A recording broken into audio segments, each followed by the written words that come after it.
بدلخوشی و کلامان او تاوی دوربونا جهواران دایکا ایزیدی حنان ناصرو او کومک جنین ایزیدین عفرینه لهف جویانه او بخوینا ججنا خزر الیاس حاضر دکن کوچه کرنا بخوینه تایبەتمەندیە کە vê cejnê va bêxwîna jî vê xwîn derbas dibe. Goyî ew çandinê heft cuta em pêk dibin. Yek ganim, boqil, nok, nîsk, kunci, kemûn, heftat kê temam bikî du rojî te heta çêlî te çi qasî têkê dibe.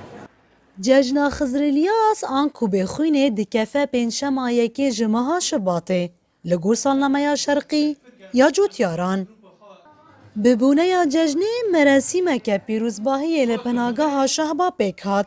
Tê de qewl û niyazên olî hatin xwendin, her wiha bêxûna hatibû çêkirin, li haziran hate belavkirin.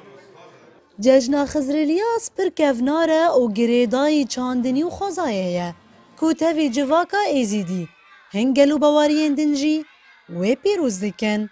خداوند عرده خضر عرده شندکه الیاس جی خداوند عزمانا باران یعنی باران و عرد ده هفده چه دبه دما حردک به هفربن افراندن چه دبه جیان خوش دبه اف ده معنا گو وی ججنه فجبویه که جی بو ججن آشتی و آرامی و بیخونیه تێزانین ku 23 gundên civaka êzîdî li Efrînê hene.